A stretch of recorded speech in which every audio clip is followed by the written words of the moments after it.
मोठी बातमी लोकसभा निवडणुकीची मतमोजणी सुरू असून राज्यात अनेक ठिकाणी महाविकास आघाडी आणि महायुतीमध्ये काटेकी टक्कर असताना उत्तर मुंबईचा गड भाजपच्या पियुष गोयल यांनी सर केला आहे. मुंबईतील लोकसभेची जागा उत्तर मुंबई ही भाजपासाठी सर्वाधिक सुरक्षित मानली जाते.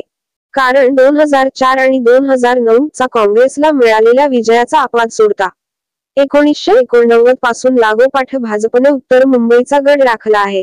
मात्र यावेळी भाजपकडून 2 वेळा खासदार राहिलेला गोपाळ शेट्टी यांचे तिकीट कापून केंद्रीय मंत्री पियुष गोयल यांना मैदानात उतरवलं होतं. त्यांच्या विरोधात काँग्रेसचे भूषण पाटील यांना उमेदवारी देण्यात आली होती. त्यामुळे या मतदारसंघात देखील मराठी अमराठी किंवा बाहेरून आलेला उमेदवार अशा प्रकारचा प्रचार महाविकास आघाडीकडून केला गेला. त्यामुळे जातीय समीकरण, भाषेचा मुद्दा, भूमिपुत्रांचा मुद्दा अशा वेगवेगळ्या मुद्द्यांच्या अवतीभवती मुंबईतील या 6ही लोकसभा जागांसाठी शेवटच्या टप्प्यात मतदान पार पडलं. त्यात विरोधकांच्या प्रचाराच्या सर्व मुद्द्यांना मागे सारत भाजपचा गेल्या कित्येक वर्षांपासून असलेला गड कायम राखला आहे. त्यांनी काँग्रेसच्या भूषण पाटलांचा पराभव केला आहे.